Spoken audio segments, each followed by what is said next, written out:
Hoje nós vamos falar acerca de pensão alimentícia e eu vou responder algumas perguntas que me encaminharam via e-mail e até mesmo pelo WhatsApp. Então, a primeira pergunta foi quando é devido a pensão alimentícia?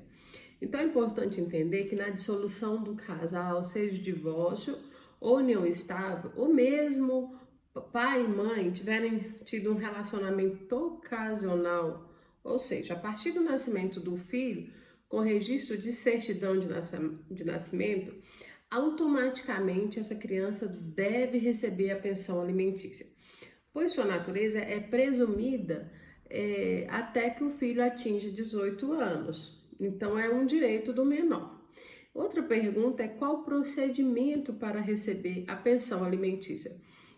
O primeiro passo, justamente, é constituir um advogado particular ou mesmo para quem não possui condições, um defensor público. Após esta fase, será distribuída uma ação judicial de alimentos em favor de quem deve receber, ou o pai ou a mãe, aquele que está com a guarda. No momento que o juiz aceitar, ele fixa os chamados alimentos provisórios.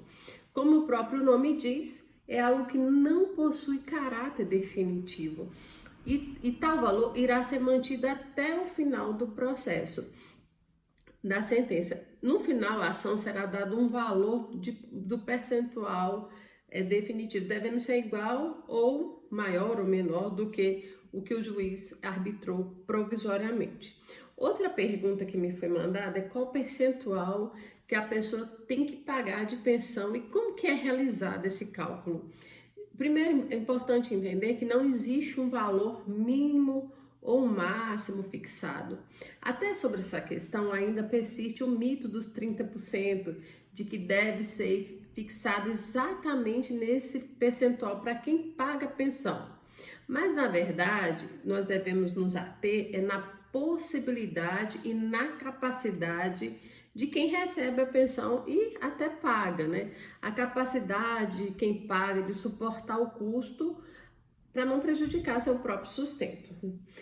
Porque tem que atender as necessidades da criança e as necessidades de alimentação, vestuário, moradia, entre outros, né, dos dois. Então é analisado esse binômio necessidade e possibilidade. Outra pergunta que me mandaram é: quem está desempregado deve pagar pensão?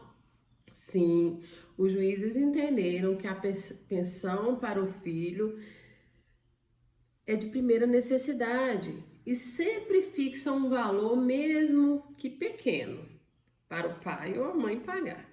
Não significa que ele está desempregado. A prática geralmente é de um salário mínimo, né? O parâmetro para esses cálculos.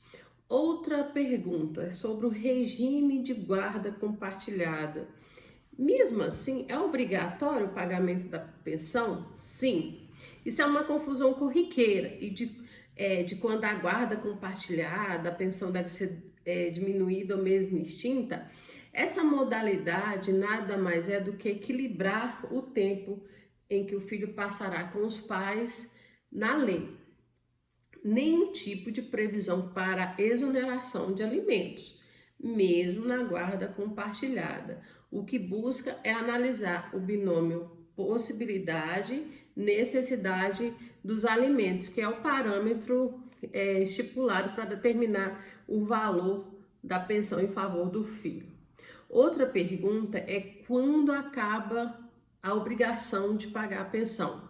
Em regra, a obrigação vai até quando o filho atingir 18 anos, mas como toda regra, há exceção, como por exemplo, como o filho estiver estudando em instituição de ensino superior, curso profissionalizante e depender do valor para o sustento, a obrigação será expandida até o final do curso, entendeu? E cabe um alerta, né? A exoneração do pagamento não é automática. Completou 18 anos, vou parar de pagar. Não. Essa exoneração, ela deve ser requerida judicialmente. Aqueles que estão pagando e acham que tem que parar com 18 anos, não. Tem que pedir judicialmente. Outro detalhe, não consigo pagar a pensão, e agora? Você que não consegue pagar a pensão tem que pensar o seguinte, que nós estamos tratando de uma pessoa que depende de alguém para sobreviver, ou vive e precisa de viver com dignidade, né? É sempre o juiz analisa se você se alimenta, o seu filho também precisa se alimentar. Então, mesmo que em alguns momentos difíceis, é difícil continuar pagando os valores estabelecidos, nesse momento deve ser pedido uma revisão para que esse valor possa ser diminuído. Outra pergunta é se os avós podem ser obrigados a pagar a pensão para os netos. Sim, tanto os avós paterno quanto os maternos são responsáveis pelo pagamento de pensão alimentícia aos netos, quando se estiver esgotando os meios de cobrança dos pais. Destaco que os critérios para o pagamento dos avós seguem os mesmos do pai, com a possibilidade de pagamento de acordo com a necessidade de quem recebe. Outro detalhe que me perguntaram no pagamento de pensão, leva à perda do direito de visita se não pagar? Não. A falta de pagamento não está relacionada ao direito do pai ou mãe de ter convívio com o filho. Infelizmente, o que se vê na prática é um pensamento errado sobre isso. Tendo a mãe, dependendo do caso, é claro, o pai, às vezes, quando ele não paga, ele perde o direito de ver o filho. E a pessoa, se ela for impedida de ver o filho, ela deve requerer ajuda da justiça. A outra pergunta e última para a gente encerrar, o que acontece com quem se nega a pagar a pensão? Se a pessoa se negar a pagar a pensão determinada por sentença judicial, é preciso comunicar ao advogado para que seja uma proposta uma ação de execução de alimentos. É possível, assim, penhorar os bens do devedor, protestá-lo ou mesmo ocorrer a prisão desse devedor de alimentos. Então, tchau!